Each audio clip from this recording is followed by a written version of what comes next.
तो कोई प्रॉब्लम है क्या, किसी टाइप का कोई प्रॉब्लम है क्या?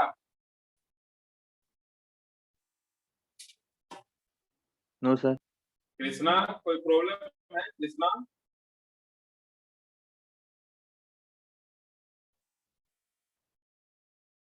कोई प्रॉब्लम हो तो कोई प्रॉब्लम हो तो जरूर इन्फॉर्म करना, उसको सॉर्ट आउट करें। तो जैसे हम लोगों ने इस चैप्टर के अंदर सबसे पहले लॉज ऑफ मोशन पढ़ा हम लोगों ने। First law, second law, third law का स्टेटमेंट। इसी के अंदर हम लोगों ने लीनियर मोमेंटम भी स्टडी किया। इसी के अंदर हम लोगों ने नॉर्मल कांटेक्ट फोर्स भी पढ़ा है, फ्रिक्शनल फोर्स पढ़ा है, और इसी के अंदर हम लोगों ने टेंशन फोर्स पढ़ा है। और अब एक न्यू टाइप ऑफ फोर्स हम हेडिंग लिए हैं, that is spring force.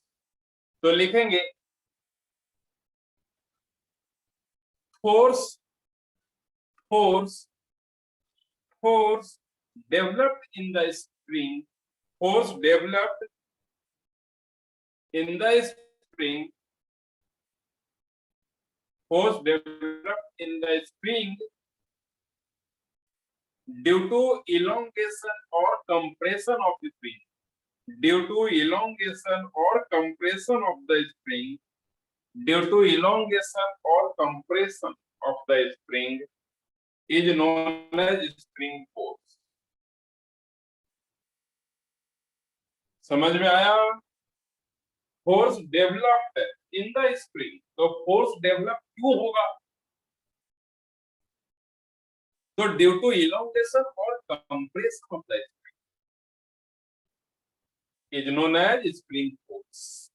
Force developed in the spring due to elongation और compression of the spring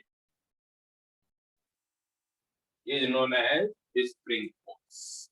okay, जैसे एक बात बताता हूं, ये एक स्प्रिंग है, एक स्प्रिंग है।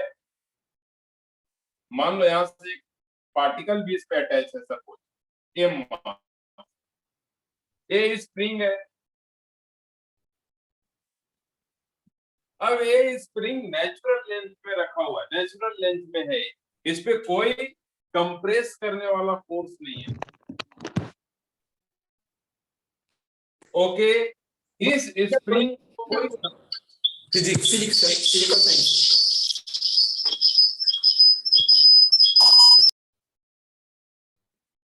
म्यूट हो रहेंगे, म्यूट रहेंगे, थोड़ा साउंड आएगी नहीं तो म्यूट रहेंगे, है ना? बैकग्राउंड तो साइड साउंड आ रही है तो म्यूट रहेंगे। अब एक बात और बताता हूँ, एक और ठीक है, इसमें भी एक ब्लॉक अटैच है एम मास का, और इस पे ब्लॉक पे फोर्स अप्लाई हो रहा है। एक और स्प्रिंग है,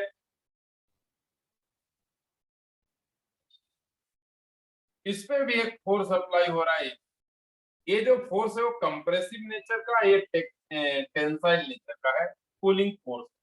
एक कूलिंग फोर्स है, एक पुशिंग फोर्स है, और एक पे जीरो फोर्स है।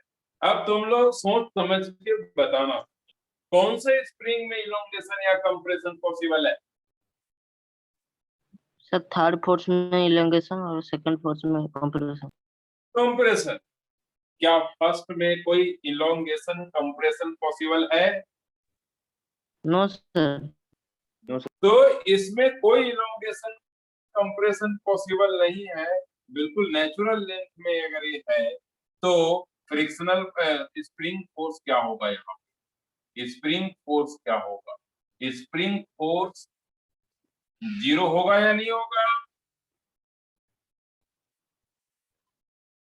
दिख रहा है ना? थोड़ा सा नहीं दिख रहा है क्या? स्प्रिंग फोर्स फर्स्ट वाले केस में स्प्रिंग फोर्स क्या होगा? जीरो, क्योंकि spring force due to elongation और कंप्रेशन होता है। तो जो स्प्रिंग फोर्स है, स्प्रिंग फोर्स है, वो क्या हो रहा है यहाँ पे?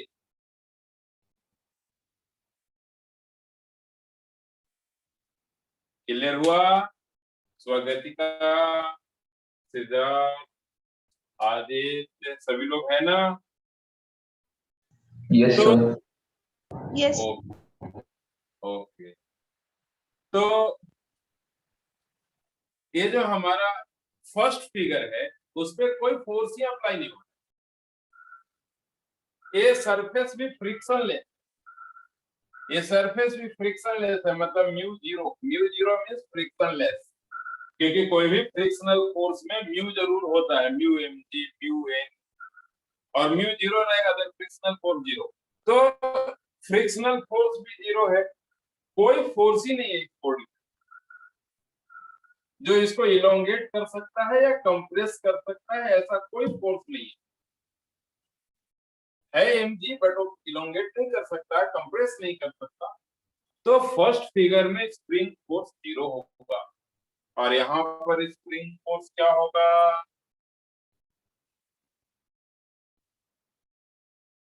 जीरो होगा या नॉन जीरो, तो नॉन जीरो, क्योंकि यहाँ पे कंप्रेशन पॉसिबल है, मतलब ये जो स्प्रिंग है वो इस डायरेक्शन में कंप्रेस हो सकता है।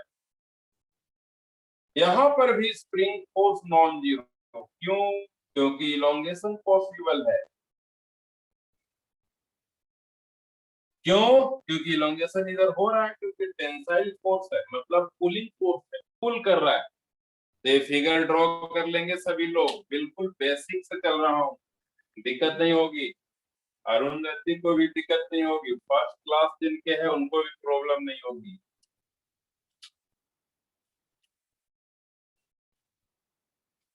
फिगर नोट हो गया।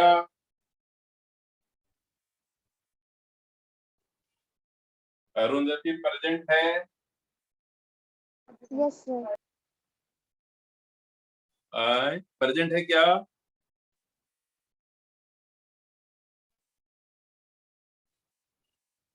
अरुंधति प्रेजेंट है क्लास में? सर। अरुंधति है क्या? Yes sir.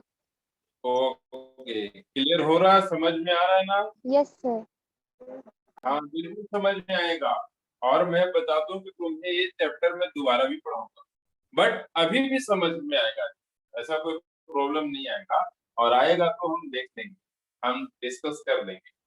तो ये स्प्रिंग फोर्स का डेफिनेट डिफाइन किया हमने सबसे पहले, बताया कि force developed in the spring due to elongation, force developed in the spring. तो स्प्रिंग के अंदर फोर्स डेवलप क्यों हुआ, तो due to elongation and compression is known as spring force. तो इसमें कोई इलोंगेशन कंप्रेशन नहीं है, it means spring force zero. इसमें कंप्रेशन है इधर लेफ्टवर्ड, मतलब स्प्रिंग फोर्स होगा, इसमें कंप्रेशन है राइट, सॉरी इलोंगेशन है राइटवर्ड, फिगर नंबर 3 में, इट मींस यहाँ भी स्प्रिंग फोर्स होगा। अब स्प्रिंग फोर्स कितना होगा ये डिस्कस करने जा रहे हैं, स्प्रिंग फोर्स का वैल्यू क्या होगा वो अब हम डिस्कस करने जा रहे हैं। तो फिगर ड्रॉ करने के बाद हम लोग आगे लिखेंगे नेक्स्ट पॉइंट। नेक्स्ट लिखेंगे spring force, spring force, spring force is directly proportional, spring force is directly proportional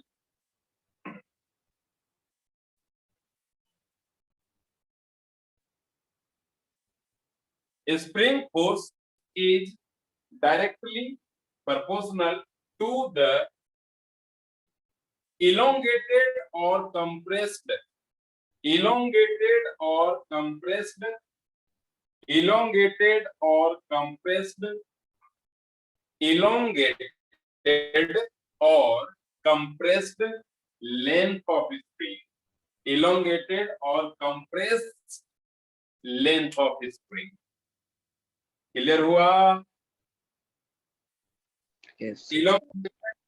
elongated और compressed length of spring, ठीक है। तो जो स्प्रिंग का लेंथ कंप्रेस हो रहा है या इलोंगेट हो रहा है उसके डायरेक्टली प्रोपोर्शनल होता है, ठीक है, डायरेक्टली प्रोपोर्शनल होता है। कहने का मेरा मतलब क्या है, ये जो स्प्रिंग होता है, स्प्रिंग फोर्स जो होता है, ये जो फोर्स है यहाँ पे स्प्रिंग लिख देता हूँ, तो ये स्प्रिंग फोर्स हो गया। Spring force is directly proportional to the compressed और इलोंगेटेड लेंथ। मतलब जितना तुमने स्प्रिंग को कंप्रेस किया, जितना लेंथ कंप्रेस कर दिया है, जितना लेंथ इलोंगेट कर दिया, उसके डायरेक्टली प्रोपोर्शनल होता है। ठीक है, उसी के डायरेक्टली प्रोपोर्शनल होता है। यहाँ पे माइनस साइन भी आते हैं। क्यों माइनस साइन? यहाँ पे लिखना दैट इज। अब माइनस साइन से डायरेक्शन को शो करता है, तो लिखेंगे ये लिखेंगे। यहाँ लिखने के बाद, इतना लिखने के बाद आगे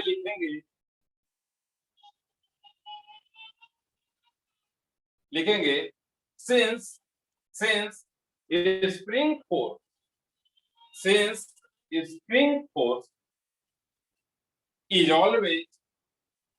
since spring force is always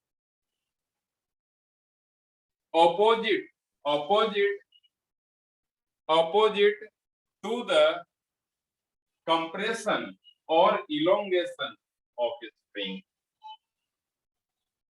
Spring force is always opposite to the compression or elongation of the spring. Spring force is always opposite to the compression or elongation of.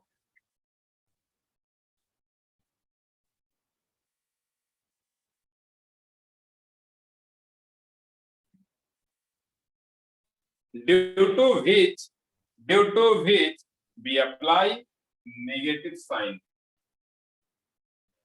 Due to which we apply negative sign. Okay, तो यहाँ पे एक figure भी draw कर लेना। तुम लोगों के जो नोटबुक है, उसके एक साइड में, क्योंकि ये जो इक्वेशन लिखा है हमने कि spring force is directly proportional to negative x, तो यहाँ पे एक फिगर भी फॉर्म कर लेंगे सभी लोग कि अगर हमने इधर पुल किया है ऑब्जेक्ट को, मतलब इलोंगेशन हो रहा है राइटवर्ड, तो स्प्रिंग फोर्स बैकवर्ड आएगा। ये नेगेटिव साइन बैकवर्ड को ही शो करता है। ये जो एक्स है वो इलोंगेशन है, तो अगर इधर गया है, एक्स इधर है, क्योंकि एक्स इधर हो रहा है, क्योंकि इलोंगेशन राइटवर्ड है, तो एक्स पॉजिटिव लेंगे तो फोर्स नेगेटिव आएगा, क्योंकि स्प्रिंग अपोज करता है, रेसिस्ट करता है। स्प्रिंग ऑलवेज रेसिस्ट करता है। स्प्रिंग कहता है कि हमें डिस्टर्ब ना करो। हम लोग कैसे डिस्टर्ब कर रहे हैं उसको? हम लोग उसको कैसे डिस्टर्ब कर रहे हैं? फोर्स अप्लाई करके। फोर्स अगर हमने दे दिया है राइटवर्ड, तो वो अपोज करता है इस फोर्स को, बताओ अपने आप में बैकवर्ड फोर्स डेवलप करेगा। This is spring. स्प्रिंग कहता है कि मुझे डिस्टर्ब ना करो। अगर तुमने इसको डिस्टर्ब किया, पहले वो कहता है डिस्टर्ब ना करो, अगर तुमने डिस्टर्ब किया तो ये उसको अपोज करेगा, विरोध करेगा, रेसिस्ट करेगा। तुमने अगर स्प्रिंग को डिस्टर्ब किया,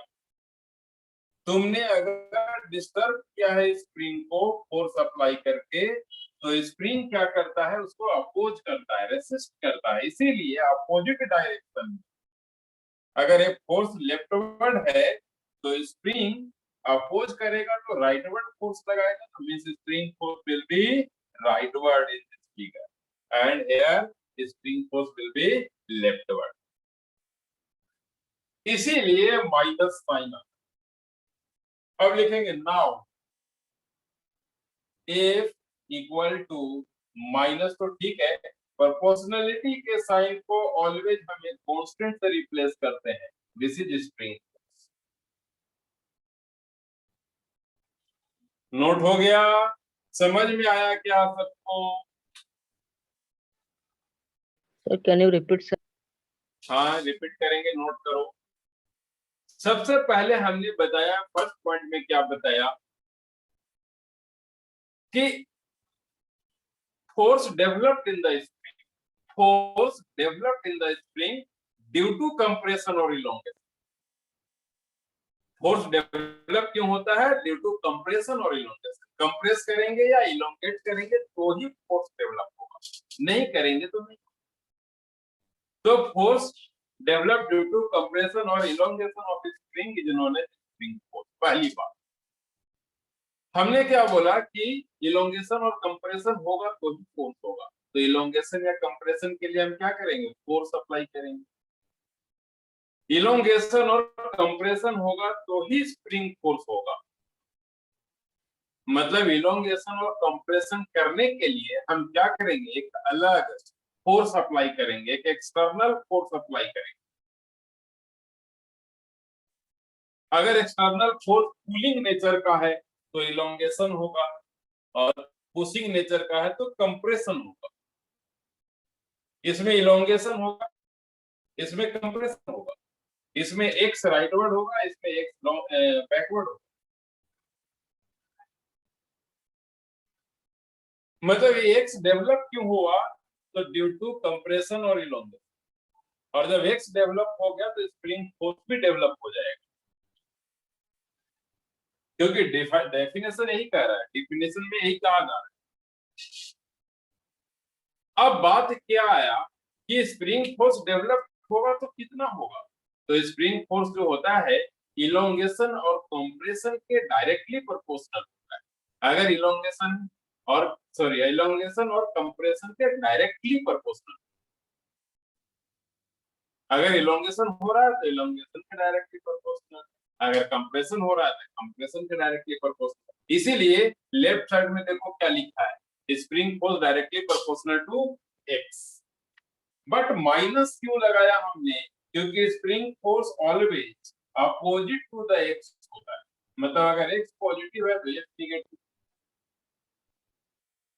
और अगर एक्स नेगेटिव है तो एक्स पॉजिटिव।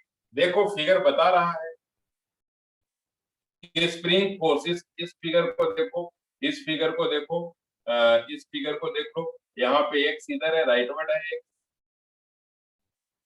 तो फोर्स लेफ्टवर्ड है। यहाँ पे एक्स लेफ्टवर्ड है तो फोर्स राइटवर्ड है, इसीलिए साइन आया है नेगेटिव। क्लियर हुआ क्या? कोई डाउट है या वापस करें रिपीट एक बार? No sir, clear. No, sir. किसी को कोई डाउट है तो बताना। कोई डाउट है? अरुंधति, कोई डाउट हो रहा है यहाँ पे? No, sir. ओके, तो यहाँ तक हम लोगों ने पढ़ा। किसी भी प्रोपोर्शनलिटी के साइन को रिप्लेस करोगे ना, किसी भी चैप्टर में, किसी भी सब्जेक्ट में, चाहे वो सब्जेक्ट मैथ हो, मैथमेटिक्स हो, फिजिक्स हो, केमिस्ट्री हो, चाहे वो सब्जेक्ट, मतलब सब्जेक्ट कोई भी हो, चैप्टर कोई भी हो, किसी भी प्रोपोर्शनलिटी को ऑलवेज हम एक कांस्टेंट से ही रिप्लेस करते हैं। यहाँ पर कांस्टेंट क्या है? के। तो लिखना where k is known as spring constant, k का नाम दिया गया spring constant, where k is known as spring constant,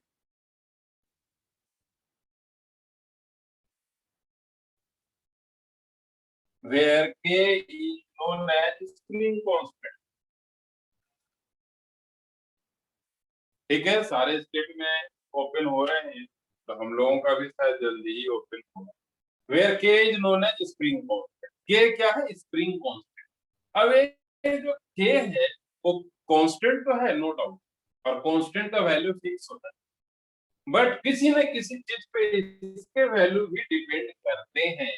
किस पे करता है? तो एक पॉइंट बना के लिखेंगे, वैल्यू ऑफ के डिपेंड्स अपॉन, वैल्यू ऑफ के depends upon, value of k depends upon nature of material, nature of material, nature of material। कि एल्यूमिनियम है कि कॉपर है कि आयरन है।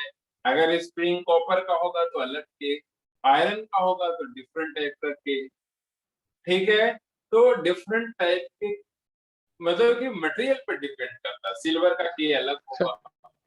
हाँ जी सर सर बोलो। सर फर्स्ट केस में force directly proportional to positive x होगा। देखो एक बात बताते हैं, हमेशा नेगेटिव एक्स ही होगा। क्यों? क्यों कि एक बात बताओ, तुम फर्स्ट केस में एक्स को क्या लेना चाहते हो, पॉजिटिव। फर्स्ट वाले Yes, sir. केस को पॉजिटिव लोगे तो फोर्स तो नेगेटिव होगा ना, बोलो।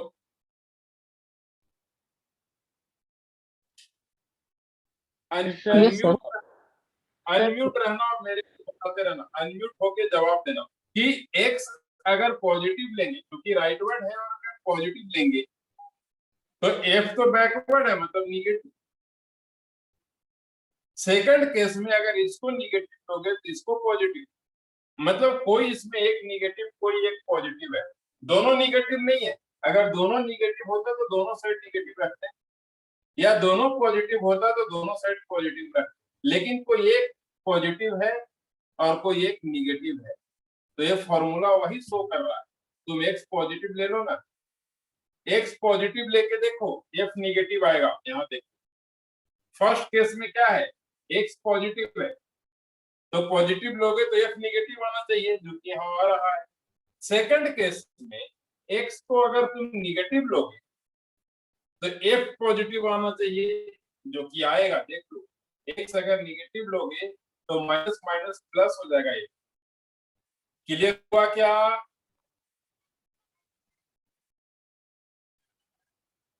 क्लियर हुआ?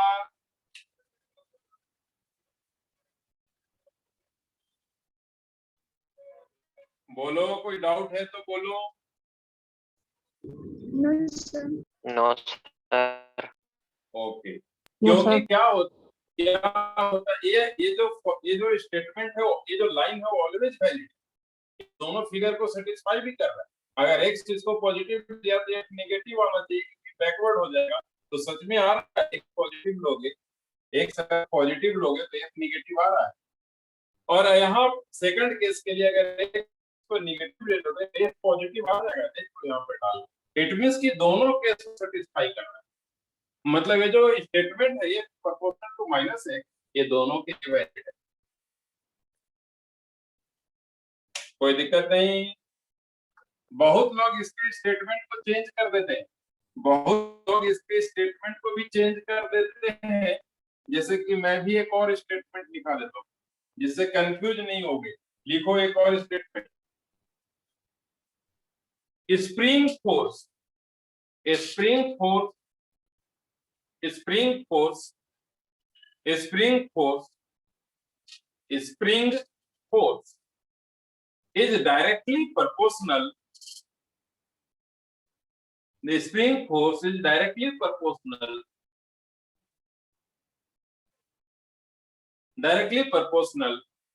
to the negative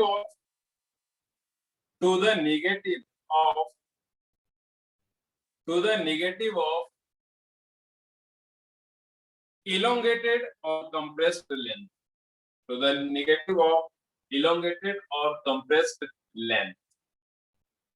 ओके, तो ऐसे भी हम स्टेटमेंट लिख सकते हैं, नेगेटिव को पहले भी ऐड कर सकते हैं, मतलब ए वाला स्टेटमेंट भी लिख सकते हैं जो सेकंड में लिखा है। और फर्स्ट वाला जब लिखेंगे अगर, तो पहले हमको बताना पड़ेगा कि फोर्स एंड इलेंगेशन और compression always opposite to each other. Force और इलोंगेशन तो अपोजिट हो रहा था, या कंप्रेशन और फोर्स, ये लिखना पड़ेगा सेकंड। तो जो स्टेटमेंट अच्छा लगे उसको तुम याद रखो। तो सिंपल सी बात है, हम लोगों को एक बात आई, जो फोर्स होता है स्प्रिंग फोर्स, वो ऐसा होता है, मेन यही है कि spring force is equal to minus k x, spring force is equal to minus k x. एक बात हमको समझ में, अब एक क्वेश्चन दे रहा हूं, ये जो स्प्रिंग फोर्स है बहुत ही छोटा सा है, इस चैप्टर में बहुत ही छोटा सा, बहुत ज्यादा नहीं। Frictional force, tension force, normal contact force इतना बड़ा नहीं है इसके अंदर। तो एक क्वेश्चन दे रहा हूँ, सभी लोग बताना मेरे को, सभी लोग बताना। एक क्वेश्चन दे रहा हूँ, सभी लोग इसमें बताएंगे। क्या एक काम करो,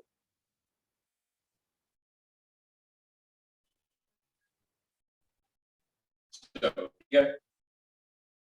एक स्प्रिंग है,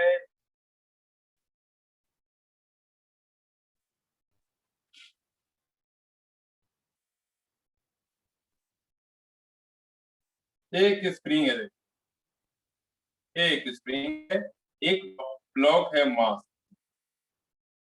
इस स्प्रिंग का स्प्रिंग कांस्टेंट दे रखा है 10, यूनिट क्या होगा, न्यूटन पर मीटर। ठीक है, दिख रहा होगा सबको। अब एम का यहाँ पर एम दे रखा, एम जो है वो 5 kg ले लेता हूँ। तो फिगर नोट करेंगे, फिगर नोट करेंगे, लिखेंगे, लिखेंगे।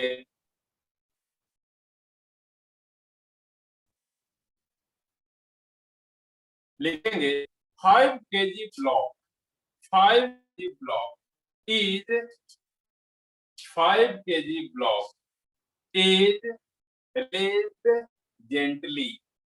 5 kg block is released gently, मतलब slowly. 5 kg block is released slowly from natural length of the spring. From natural length of the spring. From natural length. Natural length किसको कहते हैं? Natural length means ना तो उसमें elongation है ना तो कंप्रेशन, उसको कहते हैं natural length. From natural length of the spring, then find maximum elongation in the spring. Then find maximum elongation in the spring. Spring के अंदर मैक्सिमम इलोंगेशन क्या होगा वो फाइंड करना। क्लियर है ना सबको?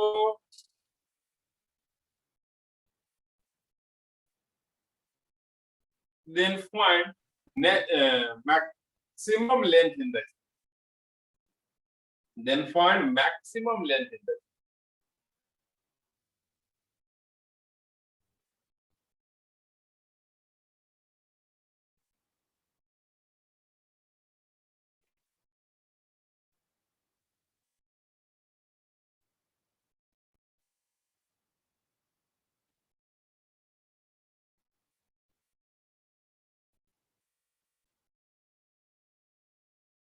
बोलो फाइंड हो गया?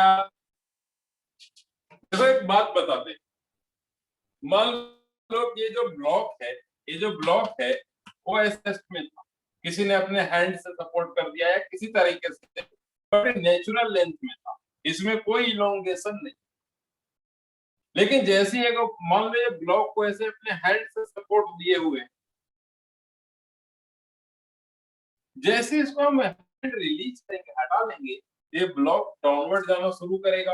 डाउनवर्ड जाते जाते जाते जाते इसमें इलोंगेशन भी होगा, तो यहां से इस पोजीशन में आ गया block.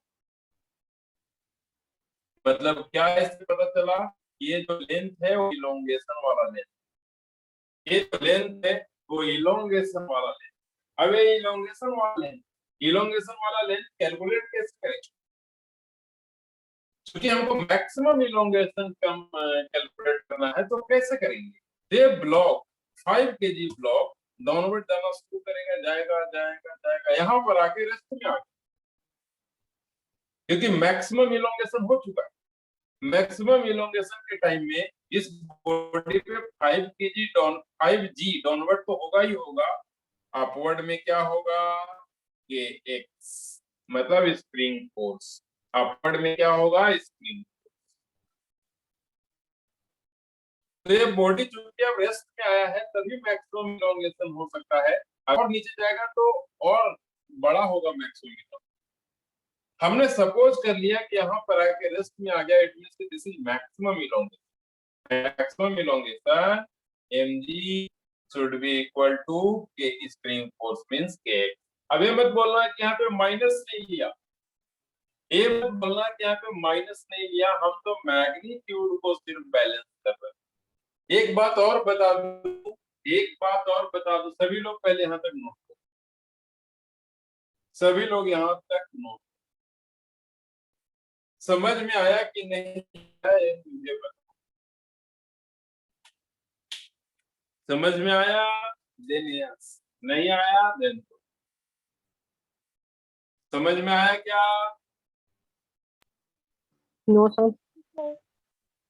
No sir, no sir, no sir एक बोला है, और कोई?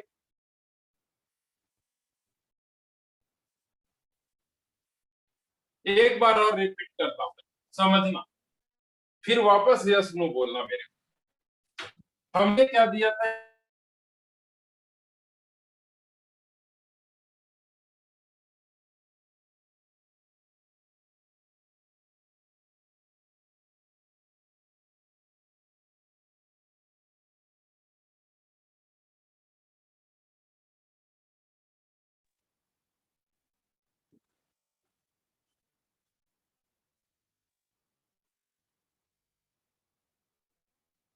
ठीक है, हमने एक क्वेश्चन दिया था, हमने एक क्वेश्चन दिया था, क्या क्वेश्चन दिया है वो सुनो, कि एक स्प्रिंग ब्लॉक सिस्टम है, स्प्रिंग ब्लॉक सिस्टम है, देखो स्प्रिंग ब्लॉक सिस्टम, और इस स्प्रिंग ब्लॉक में ये स्प्रिंग है और ये स्प्रिंग ब्लॉक सिस्टम दिख रहा है। ब्लॉक का मास हमने 5 kg दिया था, और स्प्रिंग में जो स्प्रिंग कांस्टेंट होता है वो हमने 10 न्यूटन पर मीटर दिया, और इनिशियली ये जो स्प्रिंग है वो नेचुरल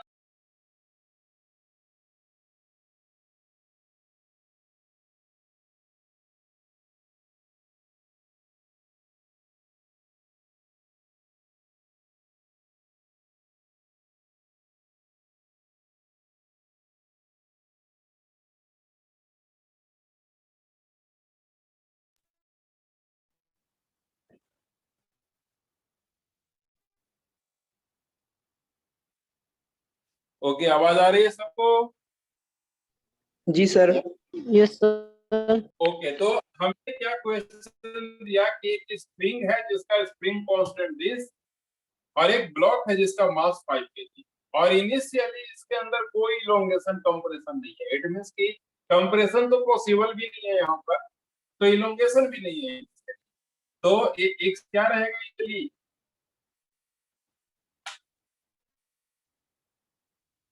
बोलो, जीरो रहेगा ना, जब कोई इलोंगेशन कोई कंप्रेशन नहीं है, तो इसके अंदर कोई स्प्रिंग फोर्स होगा क्या इसके अंदर? No sir. No sir.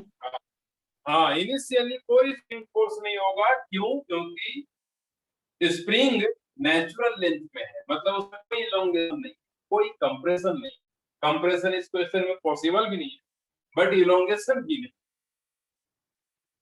मतलब इनिशियली कोई ब्लॉक को सपोर्ट कर रहा होगा, इसका मीनिंग यही है कि कोई ना कोई इस ब्लॉक को सपोर्ट कर रहा होगा, रोक रखा होगा ऐसे करके, लेकिन जैसे ही इसको हटाया होगा, रिलीज किया गया, मतलब हटाया होगा सपोर्ट, रिलीज करना मीन्स व्हाट, इस ब्लॉक पे सपोर्ट को हटा देना, क्योंकि सपोर्ट जरूर होगा, नहीं तो ये नेचुरल लेंथ में पॉसिबल नहीं है, सपोर्ट होगा इनिशियली, बट जैसे सपोर्ट हटाएंगे तो क्या ये इलोंगेट होकर नीचे ब्लॉक आएगा ड्यू टू mg, क्योंकि यहाँ mg है, ये mg मतलब 5d डाउनवर्ड के कारण ये ब्लॉक डाउनवर्ड है, मतलब और इलोंगेट हो गया, यहाँ आ गया ब्लॉक।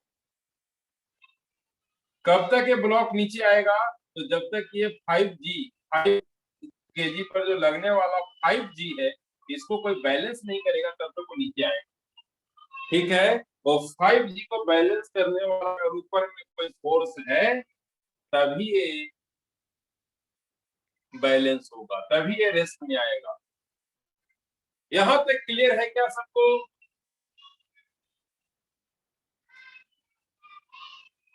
क्लियर है? Yes sir. ओके, कोई डाउट हो तो बता दो। तो अपवर्ड में स्प्रिंग फोर्स है, क्योंकि अभी तो इसमें इस पोजीशन में स्प्रिंग फोर्स 0, लेकिन जैसे जैसे ब्लॉक नीचे जाएगा ड्यू टू 5G, इसमें इलोंगेशन होगा, तो स्प्रिंग फोर्स बढ़ना शुरू हो जाएगा, इंक्रीज करना शुरू हो जाएगा। एक टाइम ऐसा आएगा कि स्प्रिंग फोर्स इस 5G को बैलेंस कर देगा।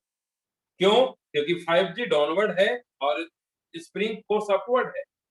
क्योंकि इसमें इलोंगेशन हो रहा है ना डाउनवर्ड, तो स्प्रिंग फोर्स तो अपवर्ड ही होगा। स्प्रिंग फोर्स अपवर्ड ही होगा, इलोंगेशन डाउनवर्ड है। तो ये अपवर्ड स्प्रिंग फोर्स का वैल्यू x जैसे जैसे बढ़ता जाएगा, ये बढ़ता जाएगा, ये दोनों बैलेंस हो जाएंगे। और जब बैलेंस हो जाएंगे, then spring force then F spring is equal to mg. F spring is equal to mg means 5G. अब मैं यहाँ पे लिख रहा हूँ kx, माइनस kx नहीं लिख रहा हूँ, लिख रहा हूँ kx। तो इसमें कुछ लोग कंफ्यूज हो रहे होंगे, लेकिन अभी तक नोट करो, फिर मैं एक्सप्लेन करता हूँ ये माइनस kx क्यों नहीं लिख रहे हैं, kx क्यों लिख रहे हैं, नोट करो।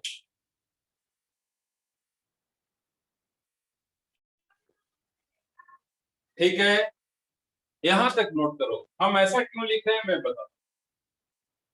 जब इस कंडीशन, इस पोजीशन पर आके रेस्ट में आ जाएगा, जब इस पोजीशन पे आके रेस्ट में आ जाएगा, तो नेट फोर्स क्या लिखोगे? 0। तो नेट फोर्स क्या होता है? 0। नेट फोर्स क्या होगा? 0 होगा। नेट फोर्स क्या होगा? 0। अब ये नेट फोर्स इस पे है क्या क्या? तो डाउनवर्ड में 5G है और अपवर्ड में kx है। अपवर्ड के कारण माइनस लगाओ। अगर डाउनवर्ड वाला 5G को प्लस ले लिया है हमने, तो अपवर्ड वाला kx को तो माइनस देना पड़ेगा। अब इस kx को हमने उधर ले लिया तो आ गया ना ऐसा। तो इसीलिए ध्यान रखेंगे कि kx इक्वल टू 5G क्यों आया। अब यहां से x फाइंड करना है तो कैसे करेंगे? तो 5G by k and k और 5G सब गिवन है, सभी चीजें गिवन है।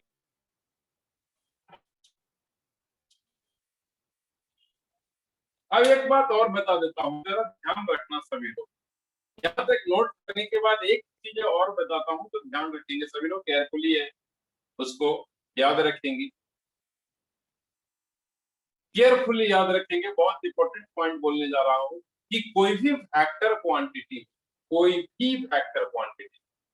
ना कि स्प्रिंग फोर्स, कोई भी फैक्टर क्वांटिटी अगर हम सर कैन तो माइनस नहीं लिखा जाता। Sir can you repeat? I have left. क्या क्या रिपीट करूं? ये जो पूरा सॉल्व किया है इसको रिपीट करूं या अभी वाला लाइन रिपीट करूं? सर वो जो Fn इक्वल टू 0 वहां से। तो Fn नहीं है, F नेट फोर्स है, net force. Fn means net force. Net force 0 क्यों होगा? क्या तुम्हें ये बात तो पता चला है कि जो होगा नेट फोर्स? क्या नेट फोर्स 0 होगा एट मैक्सिमम इलोंगेशन?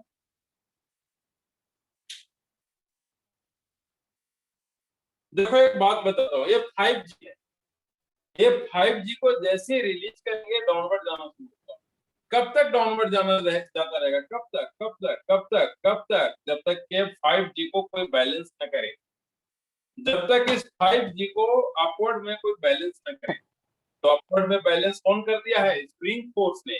तब ये रेस्ट में आ जाएगा, और रेस्ट में आने का मतलब है नेट फोर्स 0। अभी तक क्लियर हुआ क्या?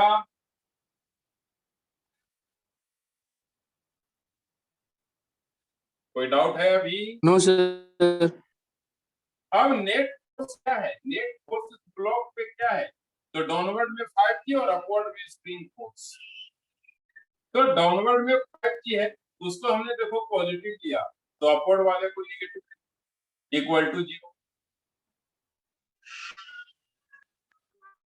तो 5G को एक साइड रहने दिया, 5G को एक साइड रहने दिया, इधर ही रहने दिया, kx को उधर ले गए। तो यहां से अगर हम चाहें, यहां से अगर हम चाहें, यहां से अगर हम चाहें x फाइंड करने के लिए, तो 5G बाई k। क्लियर हुआ क्या?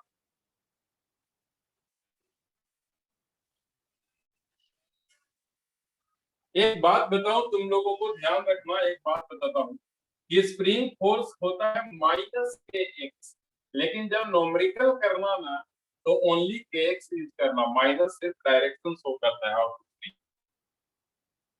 स्प्रिंग फोर्स होता है minus kx, no doubt, but जब हम नोमेरिकल करेंगे तो kx यूज करेंगे। प्रैक्टिकली किसी को kx नहीं बोलेंगे, माइनस kx बोलेंगे, बट नोमेरिकली हम kx यूज करेंगे। यहाँ पर डायरेक्शन अपोजिट प्लस के, इसीलिए इसको प्लस तो इसको माइनस दे दिया। कोई दिक्कत है क्या? अगर कंफ्यूज हो रहे हैं तो बोल रहा हूं मैं कि kx यूज करना ओनली, ठीक है ना?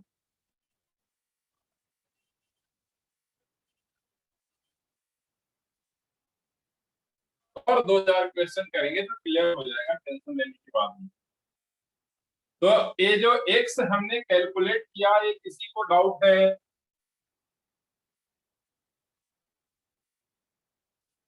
x हमने जो कैलकुलेट किया वो डाउट है या क्लियर हो गया? Clear. ओके, तो ये स्प्रिंग फोर्स हम लोगों ने पढ़ा। अब एक स्प्रिंग फोर्स हम लोगों ने पढ़ी, अब आगे एक और बात बता, लिखना कॉम्बिनेशन ऑफ स्प्रिंग, हेडिंग डालना combination of spring, combination of spring, combination of spring.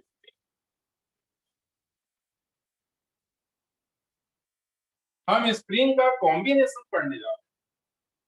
तुम लोगों ने 10th क्लास में सीरीज और पैरेलल कॉम्बिनेशन पढ़ा है क्या इलेक्ट्रिसिटी के अंदर? तो इसी को हम यहाँ पे यूज करेंगे। सीरीज और पैरेलल जैसा पढ़े ना, सेम टू सेम यहाँ भी है। तो इधर देखेंगे सभी लोग कि लिखेंगे सीरीज कॉम्बिनेशन, सीरीज कॉम्बिनेशन।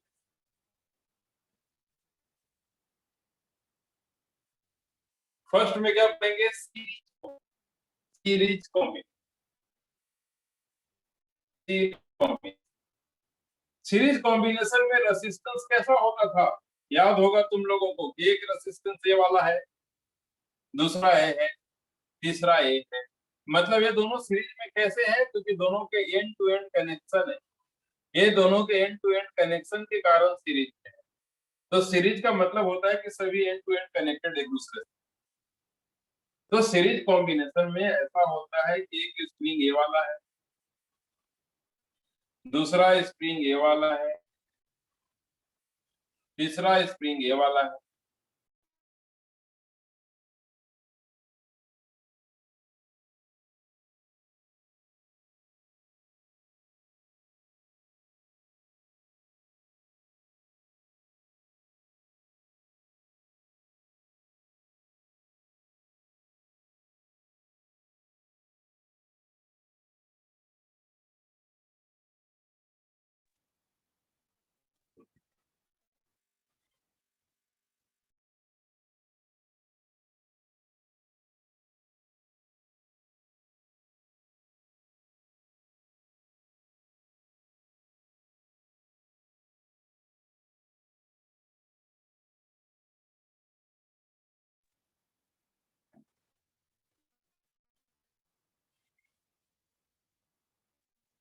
ठीक है? तो सीरीज कॉम्बिनेशन, ये सीरीज कॉम्बिनेशन है जैसे एक ब्लॉक में 3-3 स्प्रिंग अटैच है, एक ब्लॉक है उसपे 3-3 स्प्रिंग अटैच है ना?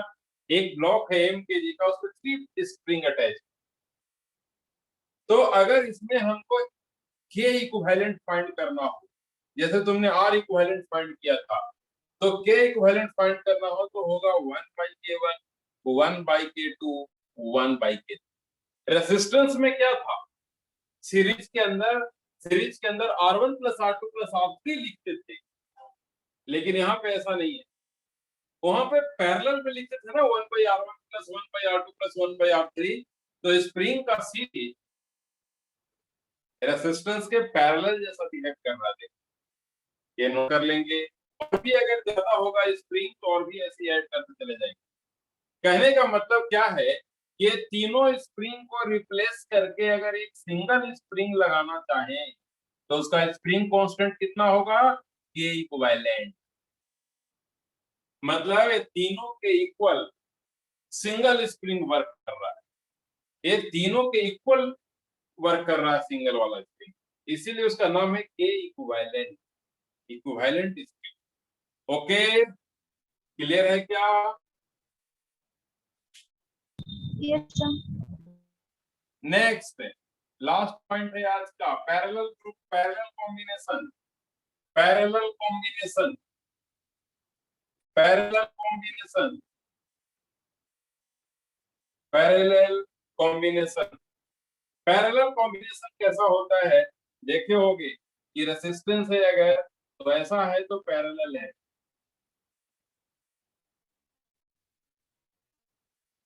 तो सिमिलरली यहाँ पर भी स्प्रिंग में ऐसा ही होता है, एक स्प्रिंग ऐसा है, दूसरा ऐसा है, तीसरा ऐसा है, और ये तीनों इस ब्लॉक से अटैच है। ये तीनों स्प्रिंग पैरेलल में है, तो ये अगर K1 का K2 और एक K3 है तो इन K equivalent will be K1 + K2 + K3। इसका प्रूफ भी है लेकिन हम देना नहीं चाहते क्योंकि जरूरत नहीं है तुम लोगों की। अदरवाइज इसका प्रूफ भी है, जैसे कि सीरीज और पैरेलल का प्रूफ 10th में पढ़े होंगे, तो इसका भी है, बट जरूरत नहीं है। यहाँ तक कि ये तो एनसीईआरटी में भी नहीं है कॉन्सेप्ट, फिर भी मैं बता रहा हूँ इसलिए क्योंकि नीट में भी कवर हो जाए थोड़ा, और नीट में डेरिवेशन की जरूरत है नहीं, अदरवाइज इसको हम डिराइव कर दें और बोर्ड में पूछेगा नहीं, और नीट में डेरिवेशन चाहिए नहीं, अदरवाइज मैं इसको डिराइव कर देता हूँ। और डेरिवेशन इजी है, जैसे सीरीज पैरेलल में वहां पे होता था उसी टाइप। तो नोट हो गया सबको, सीरीज और parallel combination? Yes, sir. Yes, sir. Okay, ठीक है। कभी कभी मिक्स्ड कॉम्बिनेशन भी हो जाता है। मिक्स्ड मतलब कुछ सीरीज में है और कुछ पार्ट जो है, कुछ जो स्प्रिंग है वो पैरेलल में, कुछ स्प्रिंग सीरीज में है, कुछ स्प्रिंग पैरेलल। तो ऐसा भी पॉसिबल है, मिक्स ग्रुपिंग पॉसिबल है, बट इंपॉर्टेंट दो ही था, हमने दोनों बता दिए। नेक्स्ट पॉइंट एक और लिखो, स्प्रिंग, लास्ट पॉइंट है आज का। स्प्रिंग कांस्टेंट के लिखना, स्प्रिंग कांस्टेंट के ऐसे लिखना, स्प्रिंग कांस्टेंट ब्रैकेट में लिख देना k, spring constant k directly proportional to 1 by, directly proportional to 1 by natural length of spring, natural length of spring, natural length के डायरेक्ट इनवर्सली प्रोपोर्शनल होता है, नेचुरल लेंथ के इनवर्सली प्रोपोर्शनल होता है के। मतलब अगर नेचुरल लेंथ को किसी ने कट करके, कंप्रेस करके नहीं, कट करके अगर हाफ कर दिया तो के डबल हो जाएगा। कंप्रेस करेंगे तो नेचुरल रहेगा ही नहीं ना, इसलिए कंप्रेस नहीं करना, कट करके हाफ किया तो के क्या हो जाएगा, और अगर उस नेचुरल लेंथ को एक और स्प्रिंग ऐड करके डबल कर दिया तो के क्या हो जाएगा, हाफ। मतलब लेंथ डबल तो के हाफ, अगर लेंथ हाफ तो के डबल। क्लियर हुआ क्या? Yes, sir. Yes, sir. Okay, तो आज की कथा इतना ही हम समाप्त करते हैं, बाकी हम लोग फिर अगले एपिसोड